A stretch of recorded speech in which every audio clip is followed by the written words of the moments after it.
All right, so this is actually part two. This will be kind of an informal kind of conversation. It'll be an unlisted video that we link to the main video that we just finished with Matt and Anwar.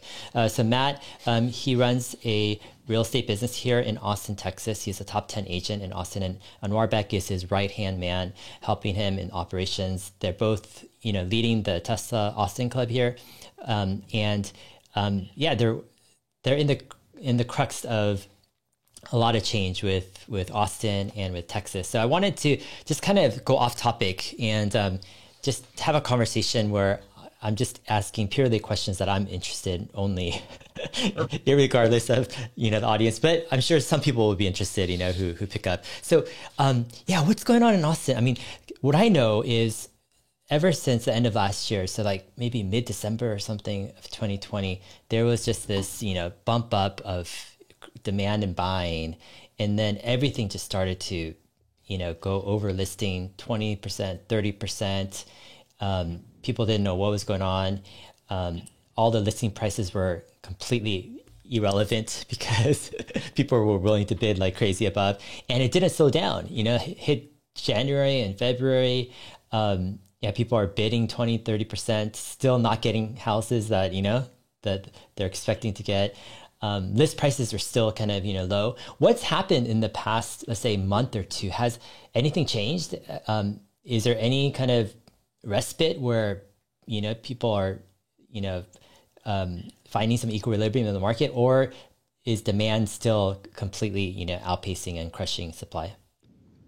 Before Matt chimes in, let me set the stage a little bit in like 10,000 foot view a little bit. So when COVID was in the thick of things, March, April, a little bit of May of 2020, Austin was in the same place as most parts of the country, most markets. Things were just like shut down a little bit. I mean, Matt and I were looking at each other being like, do we need to change professions or something, right? Like everything legit was shut down. But we realized hindsight that during that time, we all did the same thing. We're sitting around our houses 24/7, looking around saying, yeah, we need an extra office, or man, it would have been nice to have a pool for the kids to go do something when we're being cooped up. So all this, the way I saw it is this demand just ballooned. And then as soon as people had the opportunity to go, this is like May, June, July, August, there's a lot of, I tell our clients, like musical chairs within Austin itself, tons of people moving just within Austin. And then on top of that, the thing that added on top of this demand was because of COVID, because now most tech companies, I think Google and everybody announced that like it's like a new phase, right? We're not going back to this normal. So work from home has become a normal thing. So all of a sudden, I think we had this influx from both coasts, from California as well as New York, kind of like on top of this madness musical chairs that was going on. Now we had people, like Matt was saying, like 10, 15% of our business were reloads. And all of a sudden now it turned to 50, 60%.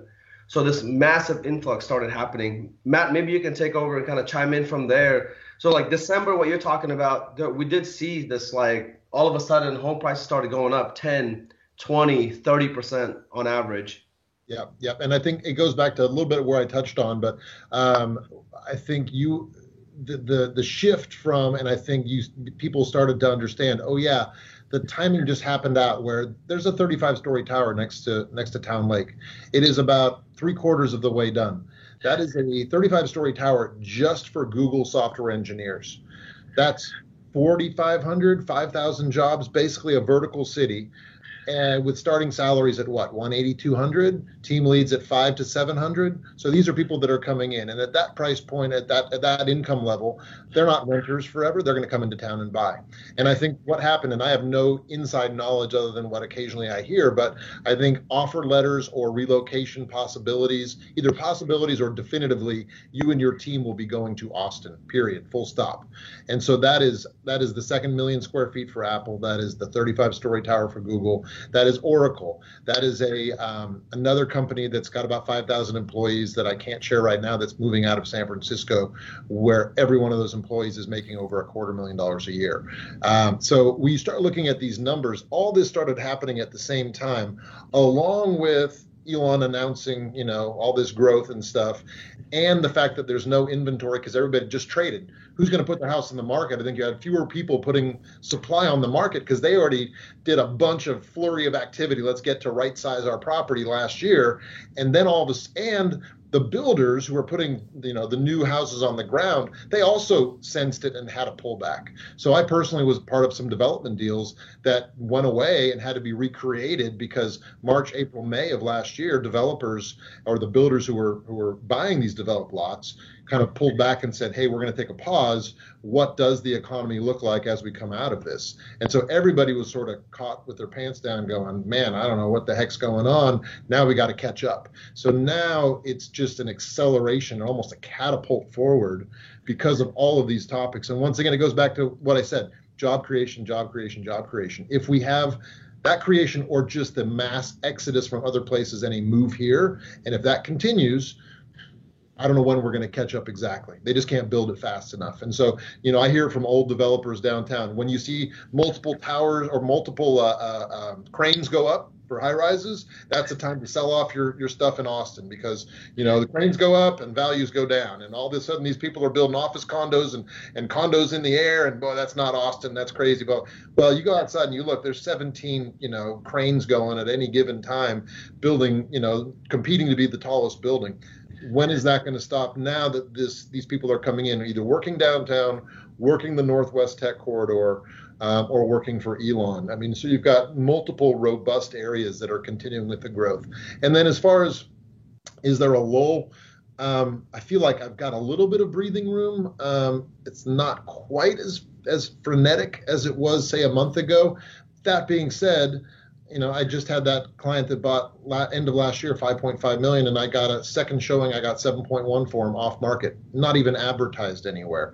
So, I mean, we got that $11 million offer on a $6 million purchase from last year. So I had a client that's put an offer. They came on at 3.5. We put in 4 million on a property. We did not get it.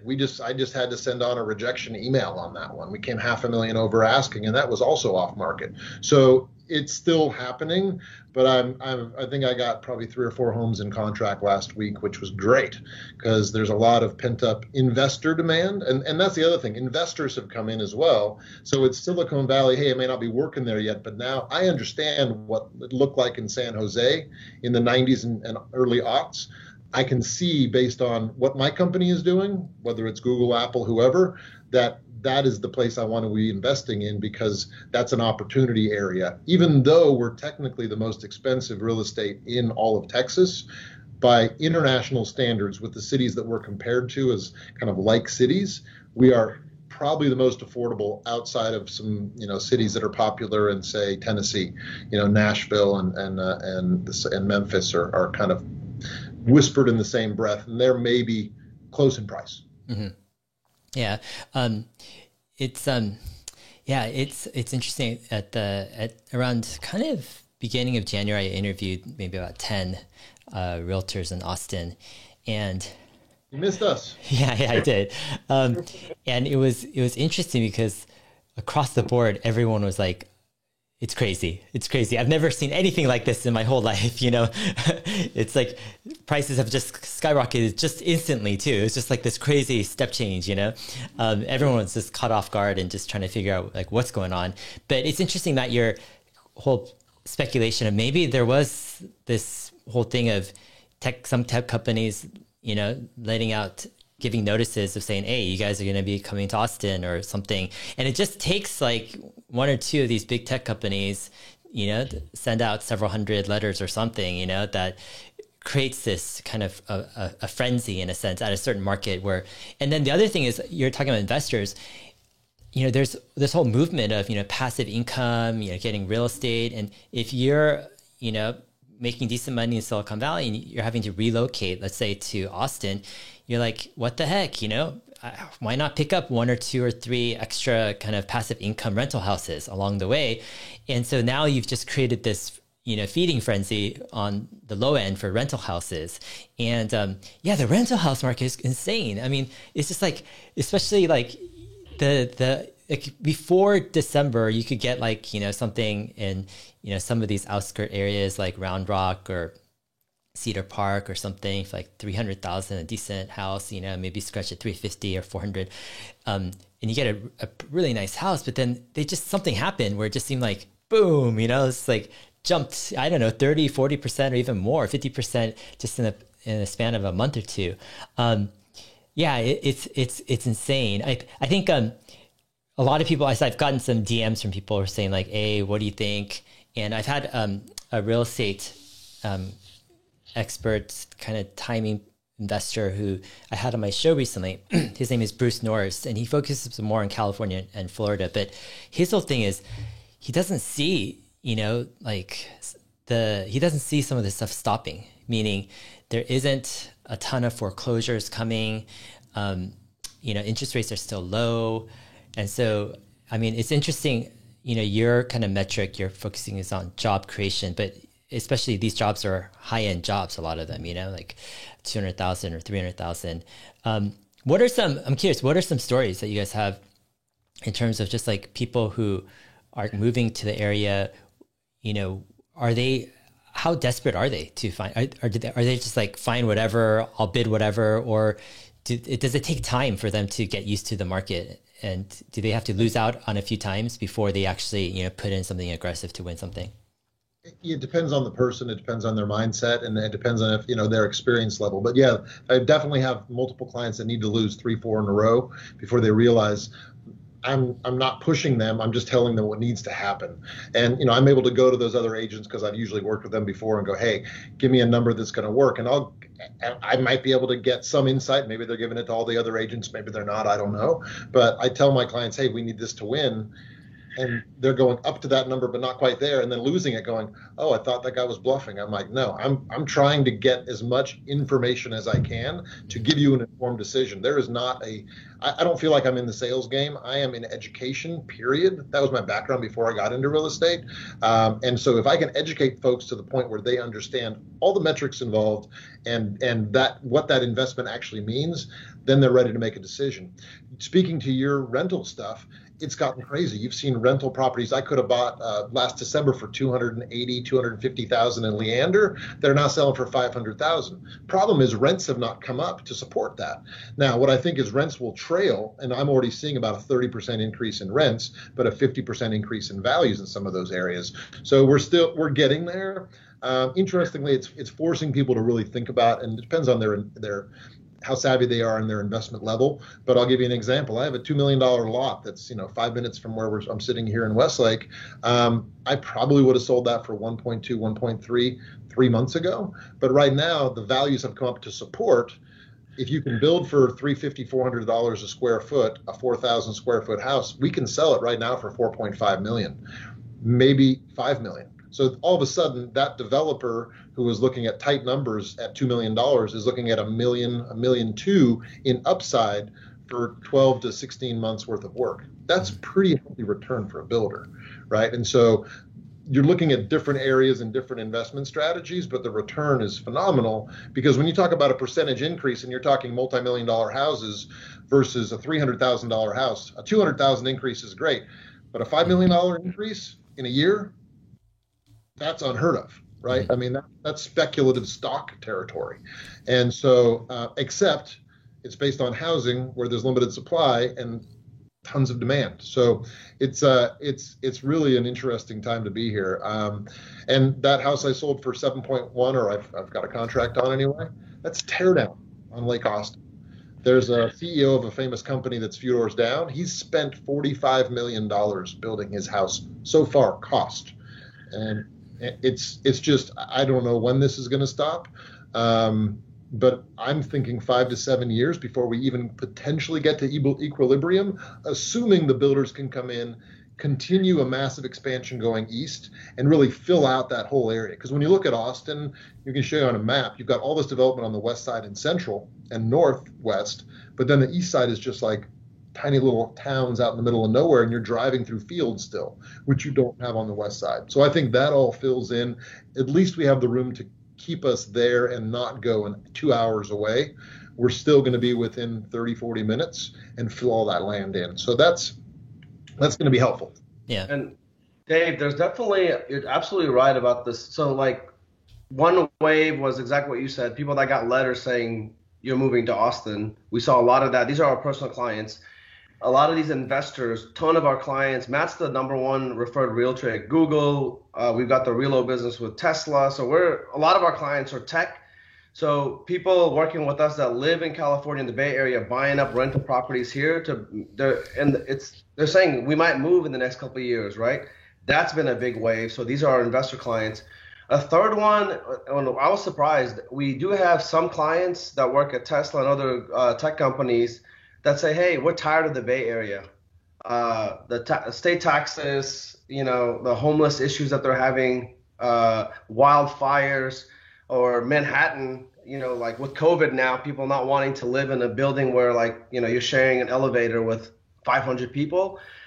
We've seen some of that too, where people have a choice. They don't have to move to Austin, but they want to move here because of these conditions that they're kind of like running away from their, problems in California and in New York or Manhattan area. Mm-hmm. Yeah. That's words. Yeah. So I don't want folks to get too kind of a one-sided opinion of Austin. Austin is great. I mean, there's a ton of great things about Austin. You guys have shared a lot of, and I'm enjoying Austin myself, just the greenery, the hiking trails, the river, the lake, just lots of parks, outdoor activities, restaurants, there's a lot of fun scene around here. On the flip side though, I kind of have this other side where I'm like, there's some actually big drawbacks to Austin as well that I think oftentimes don't get, shared in the bigger picture where, for example, like you had this big Texas freeze, obviously it was once in a decade, hopefully thing. That was like traumatic, like in the middle of just like no electricity, water gets shut off, just like, what's up with this? You have cedar fever from like January probably to end of March where the cedar pollen causes immense allergies with certain people, which isn't talked about that often. Then you've got this insane mosquito season, right? That's already starting in Austin, and it's just like goes on, it's everywhere, right? And you've got these extremely hot summers here in Austin, and I mean, and you could say, price is still relatively affordable, but if there's actually like it's gone up so much where like to be to be in the desirable areas. I mean, let's be honest here, right? To be in the desirable areas where people want to be, I mean, you're having to fork over, a good amount of change. Like, I mean, it depends on what that is. But like, let's take an example. You have outskirt area like Circle C Ranch, right? So this isn't the hippest, coolest area per se. It's not even in downtown. It's like outskirt type of 20 minutes, from downtown. It's kind of more of a suburb area. And we're talking, this is a kind of family centric suburb area. And, we're talking about like just several months ago, like you can get something maybe like 400,000 or something, in that area or 500,000 or something. But 500 or less, right? You get something. It's like decent. Okay, that's good standard of living, decently close to Austin. It's not the most dense or hippest area, but, I get a nice house and yard. But now you look at Circle C, and it's like that same, like, whatever, $450,000 or $500,000 house is now $750,000 or $800,000 or something. And it's like, this isn't even the hippest area. This isn't even the most desirable area in Austin either. It's like outskirts. It's like, why are you in Circle C? It's like, you're way out there. But this is the reality of Austin, it's like the nicest area is like, you're going to have to fork over $1 million or more now, to get into like, the nicer areas of Austin, especially in the west, side of Austin. Some areas you're going to have to fork over $2 million, right? Like you're talking about Westlake and other places like under $2 million. It's like, what can you get? So you do have, there's a flip side, and then you go east, right? You go east and, I mean, we're talking about it's a work in progress. Some of these east neighborhoods, you don't have the greatest schools, the greatest safety, the greatest reputation. I mean, Yeah, you have Tesla and stuff, but I mean, it's like the hope is gentrification. You know, that's the hope of it. But yeah, just wanted to. I mean, don't forget the heat for like 6 months out of the year, and it doesn't cool off at night. I grew up in Southern California, and the first night we arrived, we grabbed iced teas. We're like, oh, let's go sit on the back porch and enjoy like finally the sun's gone down. And we open the back door, and this wave of heat hits us. I'm like, there's no sun in the sky. What is heating this place? It's 90 degrees outside, and it just doesn't cool off. Now, my wife, on the other hand, loves it because we've always had a convertible, and in California, it's either too much sun exposure during the day, and then it cools off 20 degrees, and it's too cold. So we had like 5 minutes at sunset when I'd put the top down. Here, I can put the top down, we can go out, and she can wear, light clothing, and we're out till midnight, and it's still 82 degrees, 85 degrees. So she likes it. For me, I just used to always be purple and sweating. I mean, it's just like I just walk around that's why I wear a black T-shirt. Can't see the sweat rings, right? Yeah.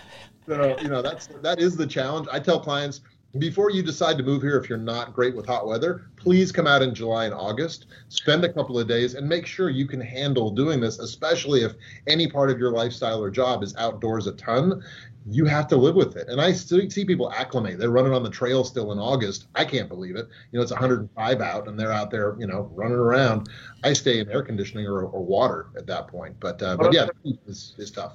One other big negative that we haven't discussed that I think we need to be honest about is the traffic conditions. I went to school in Austin, right? University of Texas. My undergraduate was petroleum engineering.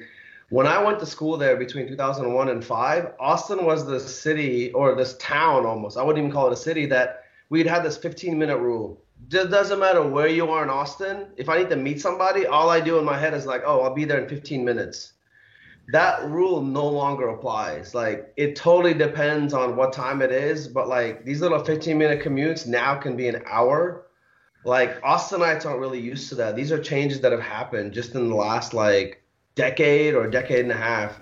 Back, I don't know how long ago, Matt, do you want to speak to the history? There was one point where like city council and like the city of Austin did this, like, if we don't build it, they won't come. We had this fate, right, where we didn't invest in infrastructure, and now we're playing catch up. Matt, maybe you can shed some light. So that's been historically, Austin always thinks about itself as a little town, and if we just bury our head in the sand and make it really hard to develop, and we don't plan for these big projects, then we'll just stay little and small in a sleepy little university town with a music problem, right? I mean, like, it's just what they've said, and really what they missed out on was an opportunity to create ring roads, which are no longer possible on the west side. We can do half ring roads on the east side and continue that expansion, but the west is done. Plus, you have some water on that side. So they really didn't take advantage of growing, leaving the width to the side of the highways for future expansion. And then you've got these laterals that are going out and ever expanding towards the west to the point where you're an hour out west. If you went the same direction east, you've got tons of space. And so that's where I really think that's where the next pocket is, where you're going to be forced to kind of, like you said, it's a fixer-upper, right? We're going to work on that, but we need some nice anchors out there, and we've got some of that. Bastrop is a really quaint, cute little town. We've moved some great people out there, and it's 28 minutes door to door. They're working on taking out the street lights and making flyovers so that they can have a direct route and make it more of a highway. So there's expansion on that side that I think makes sense and is going to be helpful. But traffic, we're not even experiencing full post-COVID traffic yet, and it's already bad again. I think we're going to wake up in about 6 months when everybody's had their COVID shots and is reporting back a couple days to the office and go, man, this is like LA gridlock, because it is with, you had 200 people, and I'm estimating, we don't have numbers yet, but we had 160 people a day the year before last, and I would say 200 is conservative per day relocating. That's a ton of people. What was that, 70, 80,000 people coming in town? And so we're adding all this traffic and really don't have a solution. What we're hoping for, and what Anwar Beck are trying to connect the dots, we just passed a $7 billion metro bill. And if it went to the good old boys that would normally put this together, they'd all put money in their pockets and we'd have a little San Francisco trolley, ding, ding, that went, 4 blocks. What we're hoping is we can get these people on board with someone who actually executes, Elon Musk, who has a Boring Company, to make a world-class metro in shorter time, under budget. I mean, $7 billion is a robust amount of money to be able to spend to create that. And that's the idea. And we've got the Boring Company that's setting up headquarters here. What better place to experiment on all this stuff than on us? So that's my hope, is that if we can get some type of metro, that changes a lot of what we're talking about, because now we've got a whole different version of public transportation that becomes attractive, efficient, economical. And that would be a huge boon to us. So that's my hope, because I don't see making more highways is possible, and adding an extra lane ain't helping anybody for long. I mean, they do studies on that. After you get past like 6 lanes, it's really not helping traffic. Yeah. I mean, one of the things is my wife especially had a hard time getting used to the freeways, the roads, like, 'cause some of these exits, man, and like, our Tesla navigation is not always accurate with like which lane to be in, and you're having to be in the exact lane, and it turns quickly to whatever, and it's like crazy. It throws you into a U-turn you don't expect 4 miles out of the way to make another U-turn. Exactly. Yeah. If you're sitting on the Tesla going, okay, 5 lanes, which one do I need to be in? And hoping, right? Yeah. It seems also like the tax situation, there's no state tax, but there's incredibly high property taxes, so you're dealing with at least 2%. Some of these newer areas might be up to 3%, and that's actually a huge cost on a monthly payment, especially if your house is doubled in price or something. And then, correct me if I'm wrong, but they're reassessing, right, the property values to assess these property taxes. It's not like you get to keep your old property taxes forever, right? Like, what's going to happen? Like, are you seeing people kind of, are starting to get pushed out in terms of just, you have an increased cost of living because your property taxes are going up because your property value has gone up. And then are people starting to move out to more outskirt areas? Are they moving out to, let's say, Georgetown or Leander or Buda or whatever? So actually, it's the opposite as far as tax rate, and I'll get to that in a second. But you're reminding me. I'm actually sending out to my CRM a reminder about, let me help you with this, because you can actually advocate for yourself, or you can pay a service that will work to fight your property tax, find comps, talk about condition, and I pay a service to do that. I also provide comps to clients if they want to fight it themselves. But you can actually affect how much of an increase. They're only mandated to come out every 3 years, but lo and behold, they come out every year because we don't have state tax. They need to collect that revenue somehow, and so they're more aggressive in going after property tax, right? So this year is going to be a boon for them, and a boon also for the companies that help you combat that. So the first thing you need to do when you buy here is, if it's your primary, get a homestead exemption. It caps your increases at 10% from what you paid last year. So even if the market goes 30% higher, you're not going to pay more than 10% more. It protects all your equity in the property up to $20 million. And so whatever cash you have in there, you can't, if you have your homestead in place, nobody can put a lien or judgment on it and make you sell it. California, I think it's only $100,000 of protection, so not really that helpful. And then finally, it reduces by about $30,000 in value. Let's say you have a $500,000 house, you now pay the tax rate times 470, right? So a little bit of help there.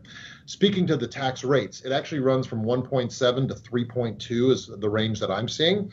And the reason for those changes is, here, when a developer comes in and brings in, it's about $1 million every half mile to bring in utilities. So if you have one of these buildings in Georgetown or Hutto or East Round Rock or Pflugerville, and they've had to bring in a bunch of services underground, that gets repaid as a PID or a MUD, and it's a bond measure that gets added to your tax rate. And so actually, the newer subdivisions have higher tax rates, and your central properties, including Westlake, we're at like a 1.8, because these are established neighborhoods where they've paid down any of those utility costs decades ago, right? So you actually have lower tax rates in the more desirable areas, or the closer in areas, I should say.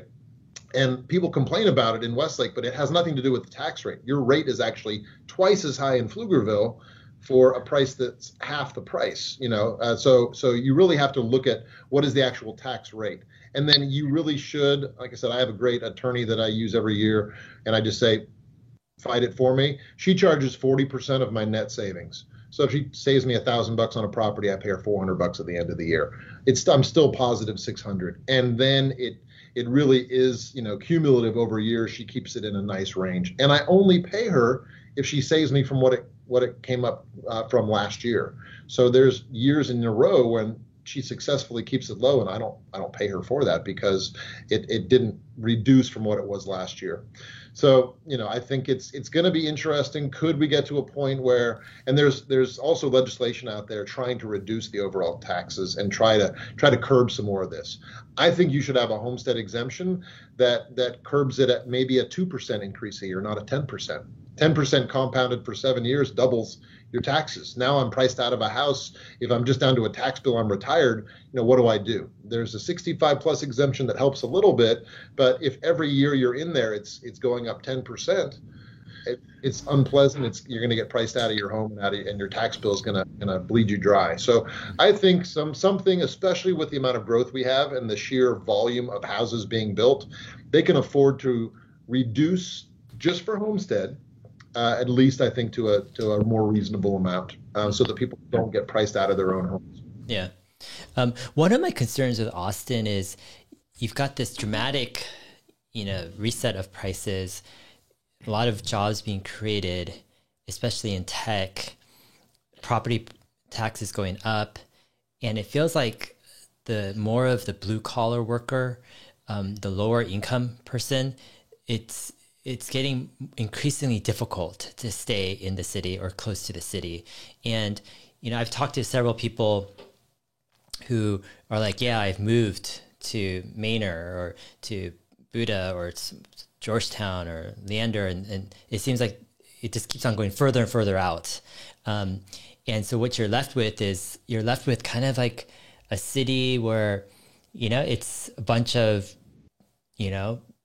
wealthier people who've kind of, in a sense, lower income people have been kicked out to the outskirts who come in, for jobs, etc. And it seems like a very different Austin than, let's say 10, 15 years ago, where it was much more diverse and mixed in makeup and composition. And I think that probably provided some of that kind of hip trendiness, this accessibility, this openness to Austin, where it feels like Austin could be kind of shifting a little bit to, I want to say like becoming like Silicon Valley, but, kind of a little bit elitist, or just the nature of rising property prices and people coming in, driving up things. And do you guys feel that at all? I mean, how do you think about that?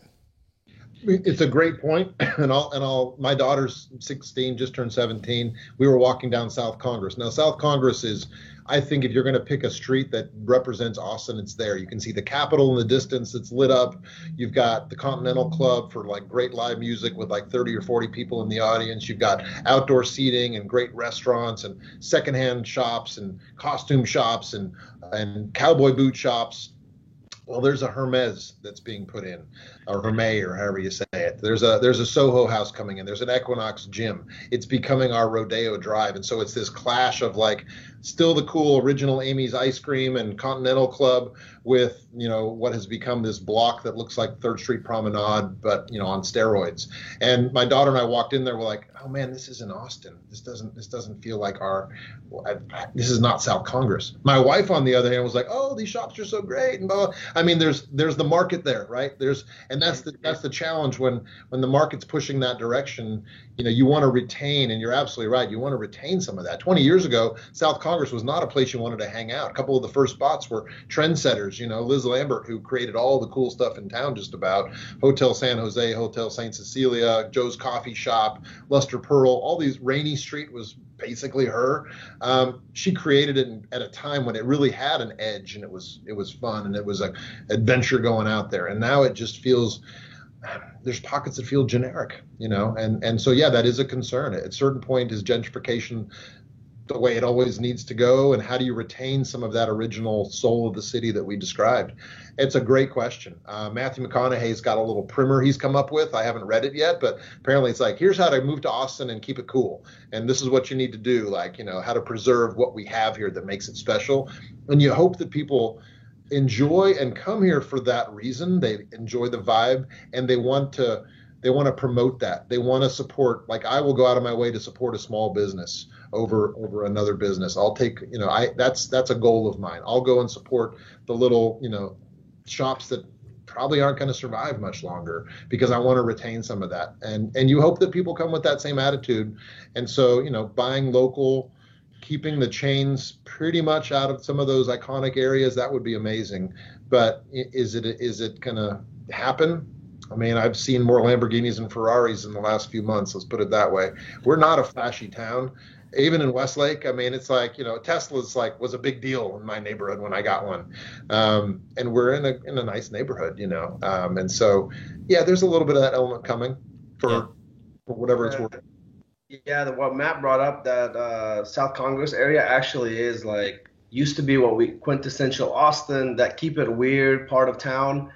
And that transformation, even for local people, my wife was born and raised in Austin. When we, after COVID, walked around South Congress and all those Equinox and all these fancy stores came up, we kind of did a double take. What is this? This isn't the South Congress we knew.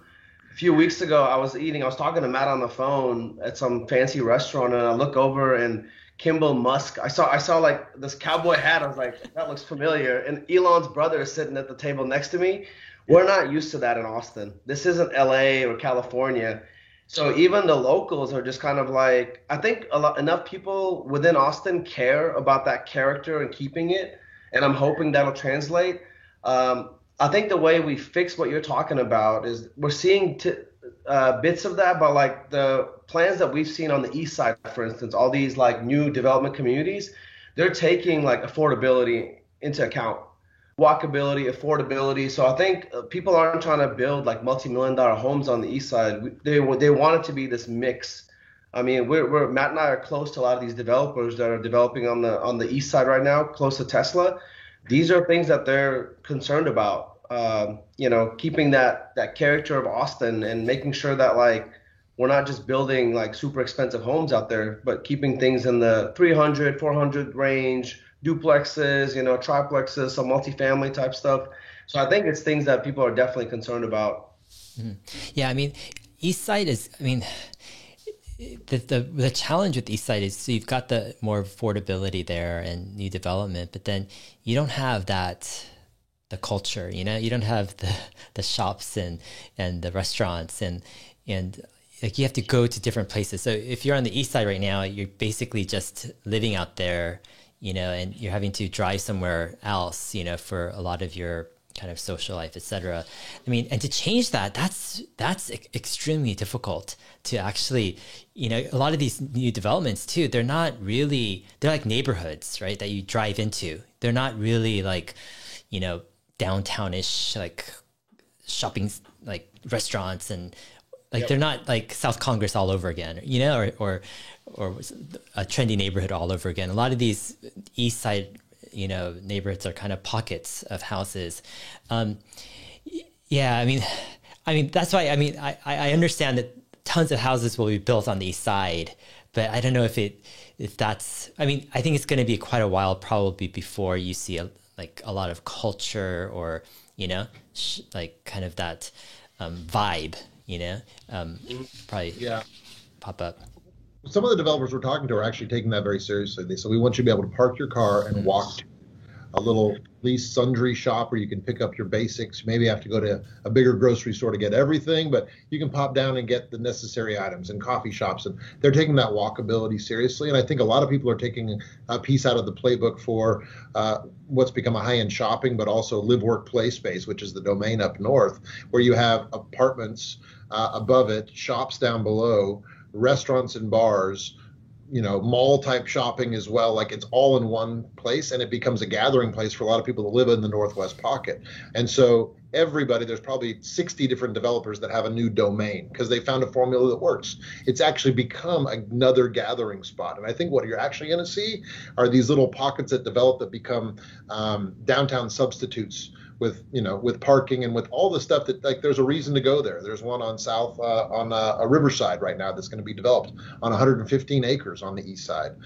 There's plans for one over by just south of the Gigafactory near the airport that's by Velocity that's going to be substantial. There's plenty of them up on the north side. So I think it's coming, and I think the trend is actually from these developers, hey, let's create a reason to get out of the house and hang out and walk around and create a little central park. And so I think the nature of those development, what we've seen on the outskirts traditionally is what you're right of. The D.R. Hortons, the Lennars, the Pulte's, these builders are like just pocket neighborhood, pocket park, streets on a grid, and go drive 20 minutes to go somewhere, right? And so that's the traditional model. But I think you're seeing really smart expansion and this new urbanization of these neighborhoods that are a little bit further out, and I hope that trend continues. But I mean, probably 3 or 4 of the larger developers, Anwar Beck we're talking to, have almost identical verbiage they're using to describe that new urbanism within a high density neighborhood. Mm-hmm. Got it. Some people from California hear that, people in Texas or Austin do not like people from California coming into their town or state. I mean, is that real, or is that just kind of more just... Well, I don't know. We have one on the call. I'll let him speak to it. California, I've never felt that. I think it's done in jest. Like there's a funny T-shirt. It says, "Welcome to Austin, now go home," and then it says, "We hear Dallas is nice." And there's just it's kind of tongue in cheek, but this goes back to what I said. If you go back to the late 90s, and there are 500,000, 600,000, 700,000 people here, and now we have 2.2 million. Where do those people come from? They weren't all born here, right? And so we are the land of people coming in. And actually, if you look statistically, there's more people coming to Austin from within Texas than California.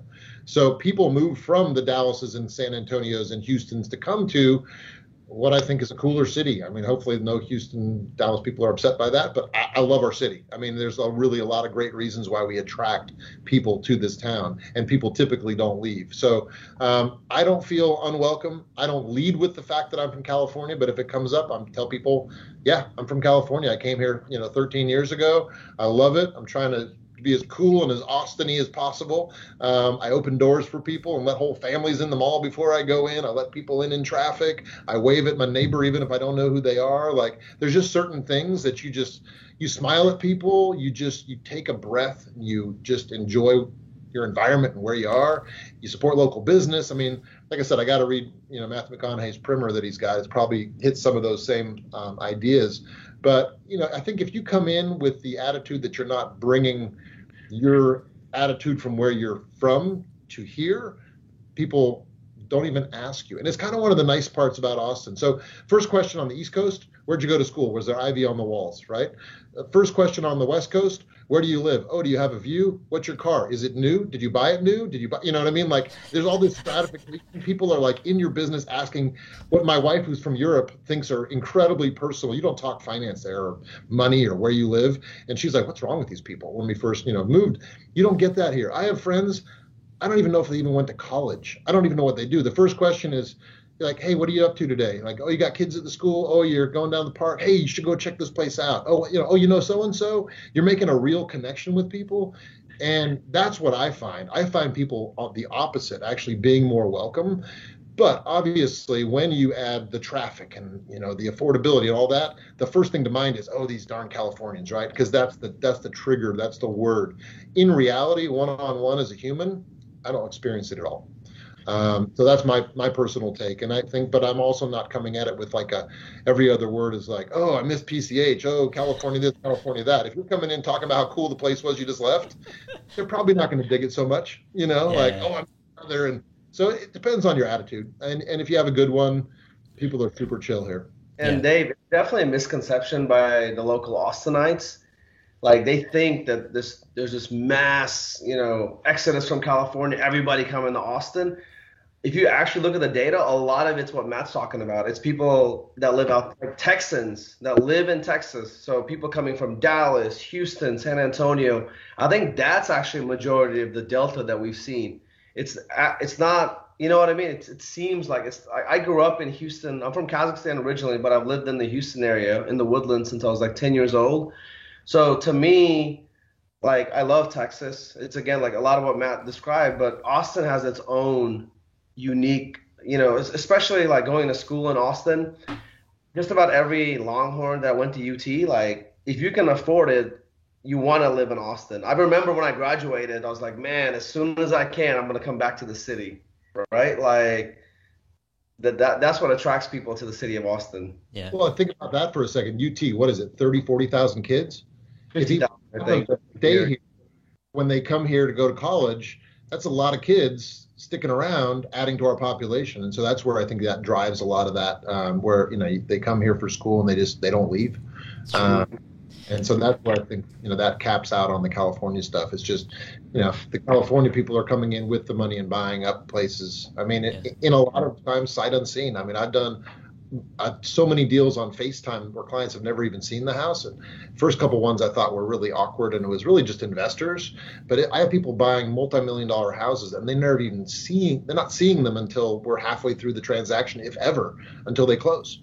And so that's a whole different mentality, a whole different buyer. And, they're also, it's creating all that frenzy that I think that if there's anything, that's probably what's resented is, the fact that the affordability is getting kind of out of control.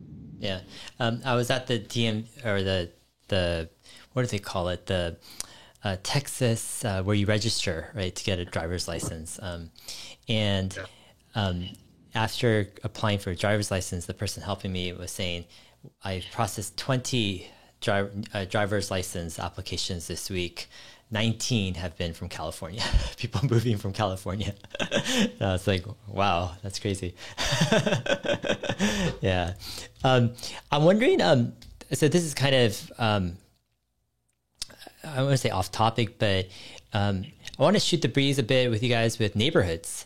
What are some of your favorite neighborhoods? And this is like, obviously it's going to be subjective where everyone has a different need, right? Where you have like, some people have families, they're wanting more of a quiet place. Some people might be single, wanting something, closer to social life, etc. So we can't generalize, every person into a certain neighborhood. But let's say we group people into two categories. One is you have the family person, right, who has a family wanting that type of life neighborhood, and then you have a second person, we'll call it the single person, who wants kind of that social life. And I'll just go through a couple price points, and if you could tell me kind of maybe your favorite neighborhoods that the person should consider. So I say 2 million and up. What would you recommend for a family? Should we go?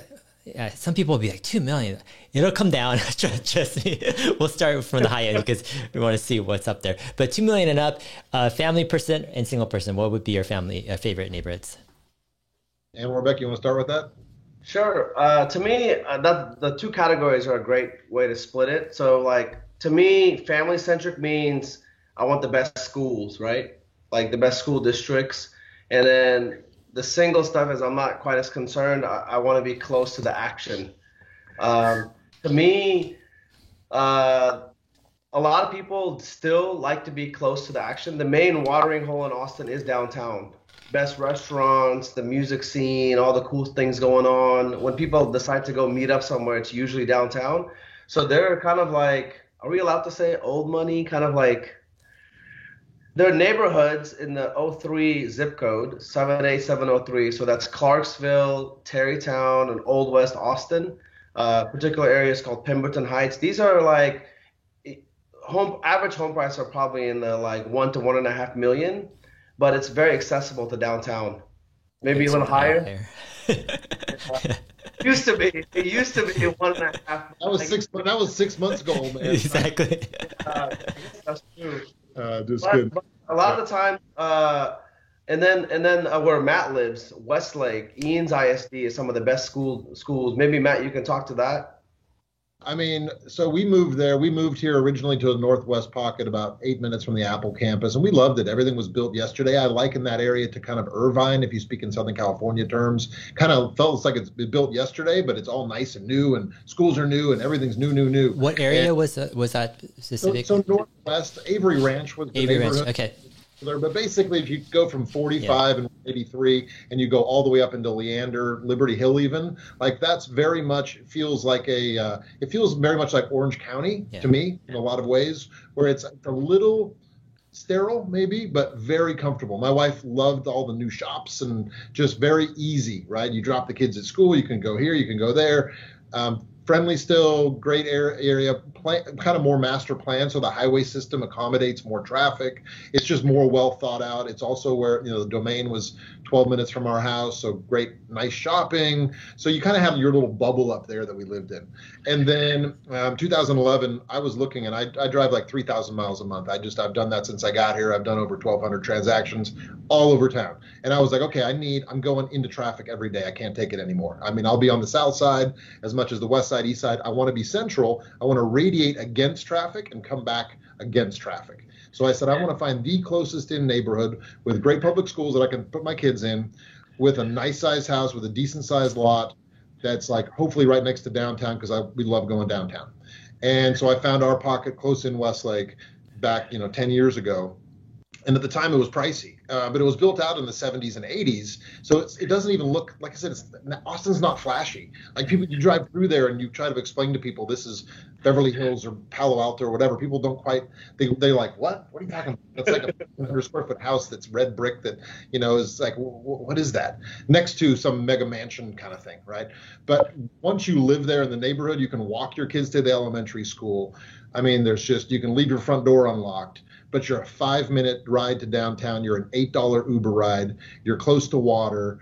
All the little shops for your sundries and everything are right by. But then our closest Whole Food is the international, flagship headquarters downtown. Literally the closest one to us is going into downtown crossing Mopac. So the convenience of that and having the whole package for families is why that's probably, it's become my focus. I live there, I work there, but for that, mid upper level executive, it's probably the number one spot that they're looking for, and then it kind of radiates west going south down to Circle C, like you talked about, west going north into Northwest Hills and Tarrytown, like you mentioned, and all the way up into Cedar Park. I would say that's probably, more of for that person with kids that's thinking about that. And the nice part with Austin is, I call it the $200,000 rule. I used to call it the $100,000 rule, but like for every 5-7 minutes you're in the car going radiating out south and north, you can save about $200,000 as you drive. So if that's sort of a loose number, but that's kind of nice. So you're like, okay, my price point is this. I want all those things, but I don't want to spend, as much as some of these folks are spending to live that close. Yeah. And so big Westlake, I would say for me, we live there. We love it. Great family and friends, and also very chill and not flashy. Yeah. Like very lucky. So we love it. And the opposite side, the more particular area in Westlake, Rollingwood is probably where it's kind of the southern edge of, closer to downtown edge of Westlake area. My wife and I live in Clarksville right now. We do a lot of walking, so I see a lot of signs in front of homes. It seems like a lot of the kids that, the families that are in Tarrytown, Clarksville, and Old West Austin, it seems like they private school their kids, because you see just about like every other sign will be some sort of private school. Where Matt lives, the school district is just amazing. Some of the best schools in the nation. So people that live in that same price range for a house tend to go to public schools like Westlake High School and that area. Yeah. My impression, Westlake is gorgeous. Rollingwood, and that whole area, you've got like just nature, trees and, rolling streets. Westlake is a bit, I would say, detached from. You don't have these like.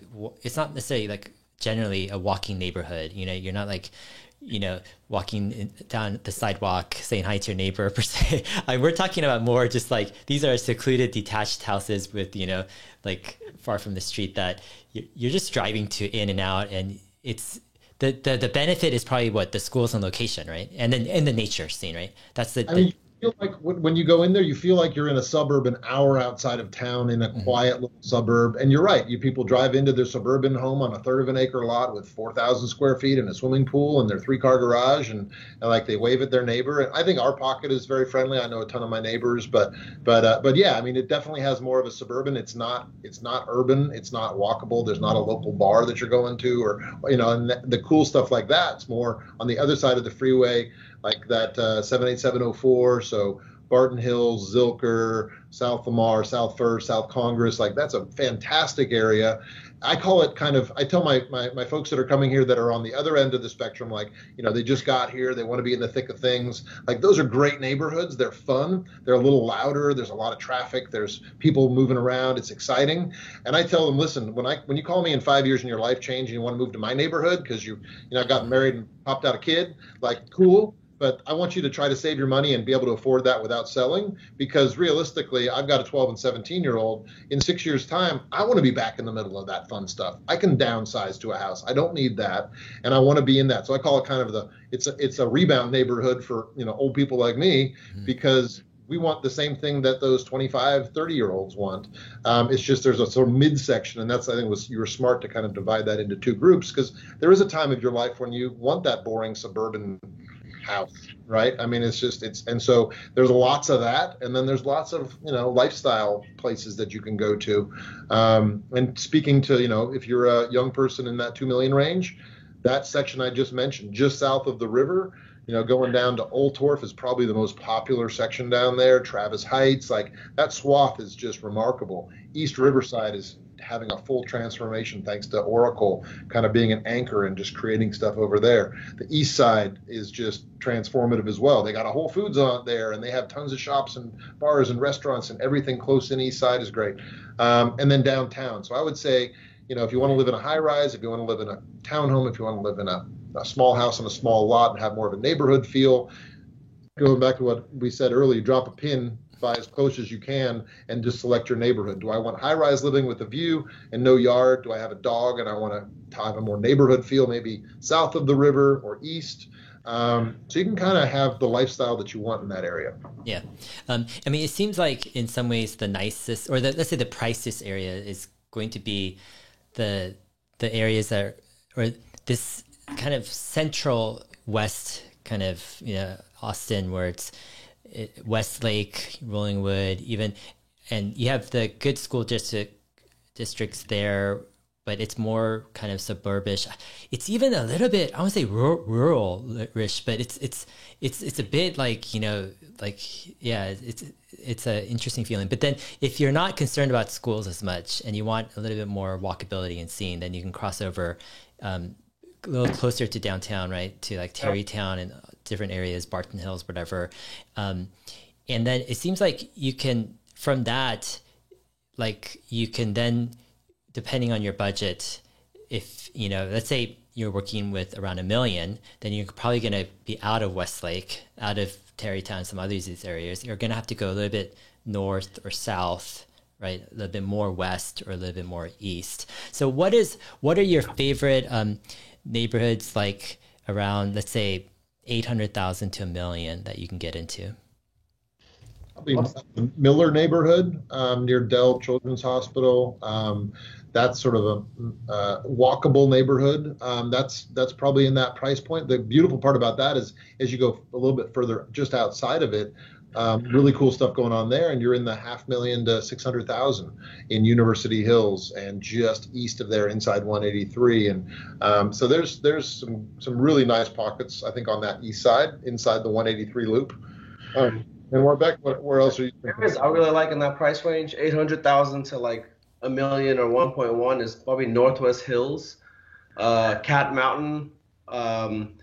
There's a street there called Valborn that I really love. And then on the opposite side of Mopac, and there's a road called Mopac in Austin, or Loop 1. It actually comes from, there's a railroad that goes through the Missouri Pacific Railroad. So that's where the nickname Mopac comes for that road. But there's a neighborhood, Allendale, is really amazing in that area. For kind of like young millennials, like me and my wife, with no kids or with 1 or 2 kids, I think those areas are really good and somewhat affordable. A neighborhood that I love that's kind of like a little bit of a drive, but if you want to get the most bang for your buck, there's an area called the River Place. If you take 2222 and just start driving west, kind of like through the hill country, or Steiner Ranch is also, but Steiner can be kind of expensive as well, right, Matt? Like there are definitely like mega mansions out there, but yeah, but closer to the water, it's good, and I mean you can still get something under $1 million. there's just beautiful topography out there. And so we didn't talk about this and we didn't bring it up, but I kind of wanted to explain kind of that east and west thing was really defined by topography.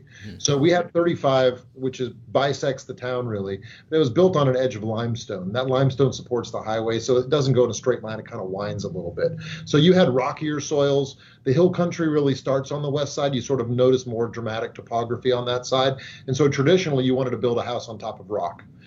We also have in Texas expansive clay soils. You get them a lot in Houston and Dallas and really on the east side of 35. And that's true all the way from San Antonio up to Dallas. And so this is, when I say expansive, you could take a dry bucket of that clay and pour a few gallons of water in there and come back in an hour and it looks like a muffin top. And then so it dries out and it shrinks and cracks. So your house is living, if you don't have bedrock, on this living, breathing organism as it gets wet and expands and then shrinks, and your house is doing this, for the lifetime that you own it. So it's one of the things that we help consult people on is particular eras of homes and engineered foundations that will weather that better depending on how they engineered, if they engineered at the soil underneath the site. So there's a variety of things we can look for. So I'm not saying East Side is not developable in that way. It's just the newer technology is better. So newer homes, if you're going to be on the East Side, going to be hold together better. And then you want to make sure you water your grass so it sucks up against the house and you have gutters and you create the water going away from the house, not sitting and pooling next to it. But that's really where that east-west came from, because you really saw traditionally a lot of that development happening west of 35 because you had rocky soils to build a house on. And so that's really where that kind of came from. And that's why I think when you look at the overall map and you come back from a 35,000 foot view, you're seeing tons of development over here on the west side, and then the east side, tons of opportunity for development. And you've got the technology to be able to build on those soils and adjust to that. And you've got opportunity for just vast tracts of land, right, that are just available for miles and miles and miles. And so you can create whatever type of community or you want to. And that's where we go back to that conversation we're having with developers, where they're being very thoughtful about making a community walkable center with shops. And they're learning from some of the lessons of feeling isolated in the suburbs where you got to drive 20 minutes to your grocery store and you're walking to your neighbor's house, but that's it, right? I don't think people want to necessarily live that way going forward. Yeah. I think one of the challenges for me to getting to know the areas in Austin myself, I moved here end of December, was understanding the difference between West, like what makes West Austin so desirable, right? And I think what I didn't understand the first few months was how just it's a different topography. You've got world-class hiking trails and river activities and just amazing nature. And if you combine that with proximity to downtown, with good schools and safety, right? Then you've got this like crazy living area that commands this big premium, over any other area, right, around there. And it's like what's kind of sad though with the big price jump is a lot of these areas, they're becoming like out of reach for those who it was previously possible. Like for example, Anwar Beck, you mentioned Northwest Hills, like fantastic area, but it's really difficult to get something under $1 million now in Northwest Hills. Like it's just, you could. My wife grew up in Northwest Hills. That's why I can speak to her parents. I think they bought their house in that area 15 years ago, 20 years ago for right around $350. Now that same house is probably going for $1.2 million. So that's absolutely right. She graduated from Anderson High School in that area. Yeah. It's definitely, that shift has definitely happened in a big way. Yeah. I mean, like there was a house, this was back in January, February. It was listed for $950 in Northwest Hills, like 2,000 square foot house. And they had an open house. I'm like, oh, so, how much do you have any offers? She's like, yeah, we have 30 offers. I'm like, oh, wow. How much is the highest offer? She's like, 1.35. I'm like, what? Are you serious? It's like insane. It's got like 40 something percent over, list price. But then, a little bit out, like above Northwest Hills, you might have some place like Great Hills, which is another fantastic area as well. But then even that is starting to become not affordable for certain people. So 800,000, right? And then you go another little bit further, and it's exactly.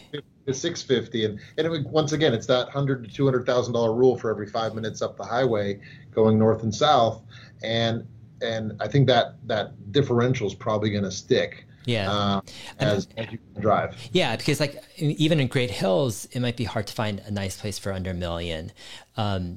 It's like right around there, and then so just like let's say 6 months ago, you had like access to let's say under $1 million, you had access to a lot of great prime Austin areas, and now it's like $1 million doesn't take you much anywhere. You might have to go up, to like, let's say Avery Ranch, or I don't know, or Circle C down there, or you're not in the same area. It's not the same experience that you could have had, with that budget 6 months ago. I think that's kind of the reality check, is that, yeah, it's really, prices have really gone up that much, they've really skyrocketed, where even the list price you see right now, oftentimes that's not what the house is going for. I mean, what has it changed at all in the past couple of months? Like the list price is it still, most houses are just being overbid above the list price, or how is it? What's the current kind of status on that? It depends on how you price it, right? I mean, I had a client recently. I probably would have sold this house in Rollingwood for $2.5 million, maybe at max, and we listed and decided to push market at 3.25. And it's a 3,400 square foot house that's 3 years old, no backyard, just back up to almost a cliff and then a deck, and we're getting almost $1,000 a square foot, right? So we got one offer and have some other interested parties, but it wasn't 40 people and going over. It came in at, which the market is saying that's the right price, right? So we priced it appropriately. If I priced it at 2.5, which is where I would have priced it even a couple months ago, we'd be looking at 30 offers, and people would be like, oh my gosh, you got 600 and 700,000, 800,000 over asking. Well, yeah, you can choose to price it however you want to. So what you have are certain agents that are looking, historically, you go back 90 days, and you go, okay, here's the statistical average. I'll price it at that, and that's going to get it sold, and it's going to take care of itself. Well, those are agents that aren't understanding where we're at, and there's a lot of agents that they get 1 or 2 or 3 listings, and they're not savvy on what's going on at this exact moment, because they're not selling in the last month, right? And they're pricing a house based on 2 or 3 months ago, and this was happening in January. For November, they were looking at pricing, and well, the other part is your comps always look backwards. Like the stuff that's closing this week got in contract 45 to 60 days ago. That was a different market than it is right now, right? And so comps are always looking back. So even last week's sold comps are looking backwards almost 2 months. And this really robust first quarter that we've had going into second quarter. And so you really have to do enough business and be plugged in enough where you understand exactly where we are and be able to advise your sellers, here's where we need to get to, and your buyers. Because my ideal is I get 2, 3, 4 offers. That tells me I priced it right on the razor's edge to create interest and urgency. But if I get 50 offers, I probably didn't price it right for the neighborhood, right? There was a disconnect there. So that's where I see, people, like if my clients at 3.25 listed it and said we won't accept anything less than 20% over. Well, we ain't going to get it, because we already started 750,000 more than we would have 2 months ago, 3 months ago, right? So you have to be plugged in.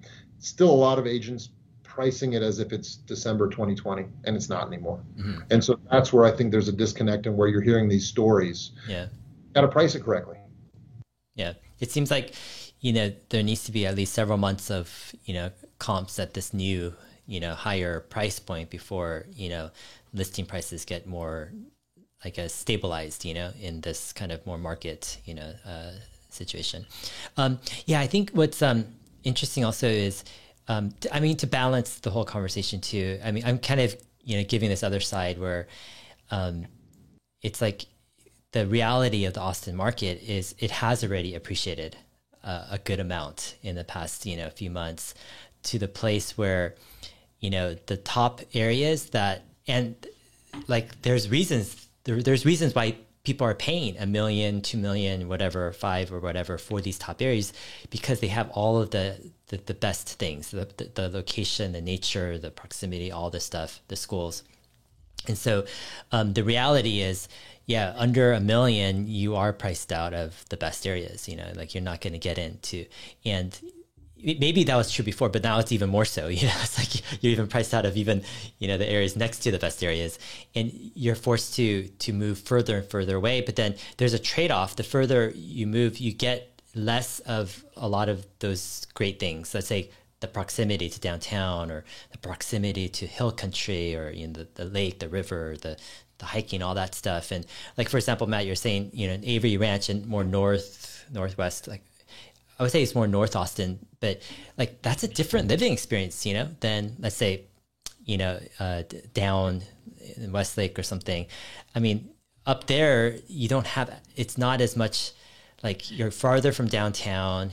You don't have like the amenities, the hiking and stuff is further out. The topography is more flat. It's it's a different feel, and it's a different type of experience, and it still can be a great neighborhood in terms of you can even have a newer build or nicer neighborhood, but it's just like there's a reason why the best neighborhoods, I think, are commanding the price. They just have a lot of stuff that people desire. I mean, yeah. I mean, we loved, I will say, in Avery Ranch in particular, we had hike and bike trails. We have a lake there. We have a golf course. We had great neighbors, smaller homes, smaller lots, but I mean, really great neighborhood, schools that were terrific for our kids. They really enjoyed them. Shopping that was super convenient, but getting the Austin experience, right? And having downtown at your fingertips? No. On a weekend with no traffic, we were 26 to 28 minutes door to downtown exit, right? That's enough of a hike where you got to drive into the city 25 to 30 minutes where you're like, we'll go to the local, whatever, chain restaurant or go to the Domain. And so that's where I think what you're going to start seeing, and people have discussed, it's not an original idea with me, where we're going to start seeing things like this. And I use the word domain. If you don't know it, you should go check it out. But it's a live, work, play space, right? That's master planned and was built in an industrial park. It's right next to where the new MLS stadium is going to be. And so you've got this kind of artificially made downtown institute that has become super desirable to be near, and is really like a shave 20 minutes off that drive. I'm now 10 minutes from there, from this great neighborhood, and I can have all the version 2.0 of my favorite bar downtown. Kung Fu's got a version up here, and this restaurant's got a version up here. And so what you're seeing is these little pockets where you're like, okay, it's enough challenge to get there. We're going to create it. So that's a focus that I think is unique. I don't know that that's happening in other cities. I like that idea, but at the same time, you're right. Why are you paying that kind of money? Exactly. Because I legitimately ride my bike to downtown 3 times a week. I'm 15 minutes from downtown on a bike. I'm a 35-minute walk, and I do that sometimes. And we have a 10-mile loop all around downtown, and I'll go ride all the way down to 35 or Pleasant Valley and back around and get to my house, and I'm out for an hour and a half, hour 15. And I've gone like 14 miles on a bike, which is totally manageable, not a huge, and you're driving through the trees, and you look up through the trees and you see downtown, and you're next to the water, and it's amazing. We're paying for it though. You're paying to be high rise. You're paying to be at the Four Seasons, residences, or the, 70 Rainy or the Independent or whatever that is, right, in downtown. You're paying to be exactly. South Congress adjacent, and that's just the reality of it. If that's your backyard. Yeah, I mean, that's the thing. You're paying for it, for folks like you and for a lot of people who are, let's say, paying that price point, it's worth it because it really can be amazing in the benefits, of that area, and it's a different experience, like living right there, Like 10 years from now, like the main watering hole where all the animals gather is still downtown. So it's almost like a hub and spoke, right? Like that's the middle. But like, have you been to Domain? Yeah, many times. Uh-huh. I could see multiple of these, like a handful of domains popping up over the next 5 to 10 years, where like what Matt's talking about, like if you live in Cedar Park and Leander, amazing schools, very family centric, and you have, it's the second, like Domain is a secondary watering hub. Like it's not anything like downtown, right? But I think that's what's going to happen. But to get to the main, the epicenter of everything, which is downtown, you're commuting 35 to 45 minutes, which is quite a bit for some people. Yeah. It just seems to me like there's I won't say two, but there's different types of Austin experiences, and and this is, I mean, I hate to break it to people, but the reality is there's a reason why people are forking over money for the prime places is because you get a different Austin experience. I mean, it's, you get access to a lot of stuff. You get the safety, the schools, the nature, the parks, the downtown, the culture, the shopping, everything. But it's a different experience at a different location. Let's say in Round Rock or, Cedar Park, you're up there and you're still close enough to Austin where, you can make it down to downtown in 25 or 30 minutes. But the reality is you don't have that same kind of surrounding and ecosystem, everything around you that you do in the top areas of Austin.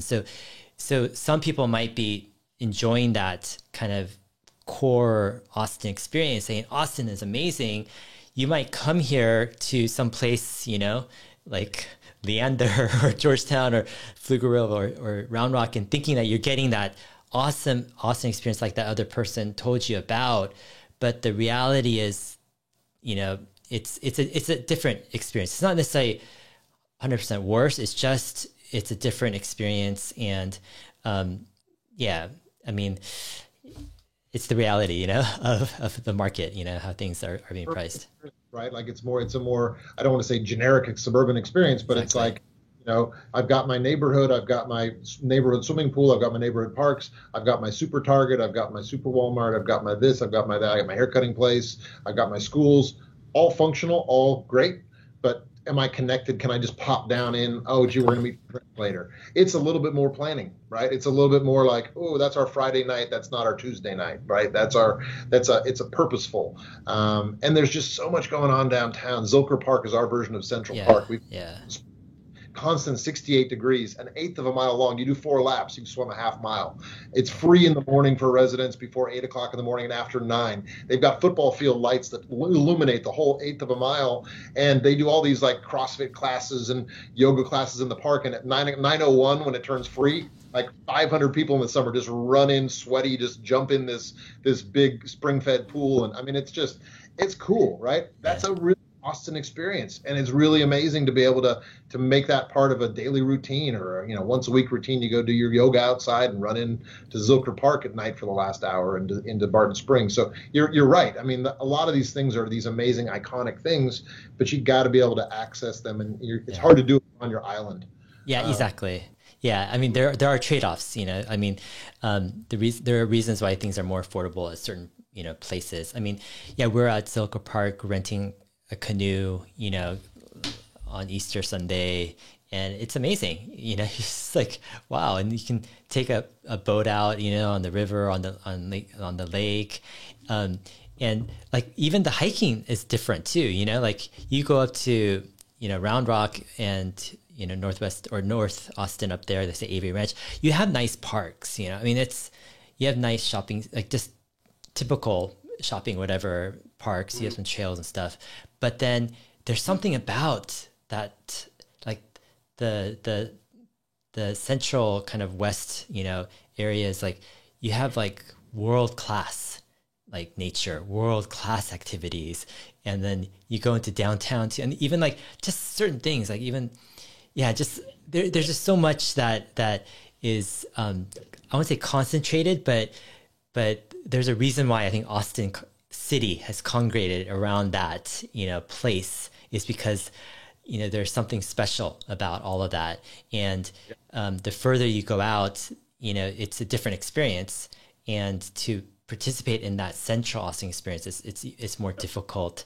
And that's a trade-off you're making when you, with the cost of the nice part that I see is it's walkable and bike rideable once you get down there. So when we lived in suburbs up there, it was great. We'd come down purposefully, and we would just spend all night walking around from, the east side to, 6th Street to West 6th Street to 2nd Street to 4th Street, and you just kind of it's very much an approachable city, and that's kind of the nice part. So if you do live further out and you do have your special, weekend date night or whatever you're doing, you can come down and get a taste of it. Versus, you go to some cities and it's like, oh, you got to go, 10 miles over, or 2 miles over here and 5 miles up here, and so I think that's also what it is, and then he brings in the water going through the middle of it, the natural trails going through it, the spring-fed pool, the world-class restaurants. It's kind of the whole package and very accessible. And I think it's why we're such and I didn't realize until a couple of years ago, we're a major destination for tourism. Apparently we had more traffic a couple summers ago than Dallas Love, which is a massive hub, and we're a tiny airport compared to that. And we were second behind Las Vegas for tourism, which I'm like, I don't think about this town for tourism. It's just like, it's our backyard, but you can go see live music. There's a bunch of comedians that have just moved here that are opening up, comedy clubs that are going to make that a comedy hub.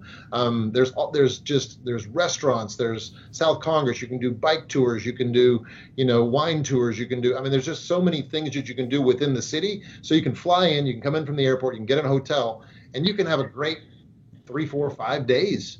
Yep. Not even getting a car. And so, South by Southwest, ACL, these are major, gathering events that happen. Hopefully it'll be back, I think, later this year or maybe next year. But those are like epic events that happen that kind of transform our city during those time periods, Yeah, definitely. So Matt and Anwar, just want to thank you for, just the generously sharing your time, your knowledge, your insights on the real estate market there in Austin and what's going on. It's been a fabulous, interesting conversation with you guys. I'll go ahead and link to your guys' Twitter profile. Also, Matt, probably your website if anyone wants to contact you with more questions. I'm assuming if people are wanting to explore properties out here, they could just shoot your email or reach out to you guys, and then you guys can set something up, right? They don't need to be here physically, right, in the city. You can work with them remotely. Our direct contact information, including our cell phones, on the site, Home Team Austin. We'll shoot it over to you.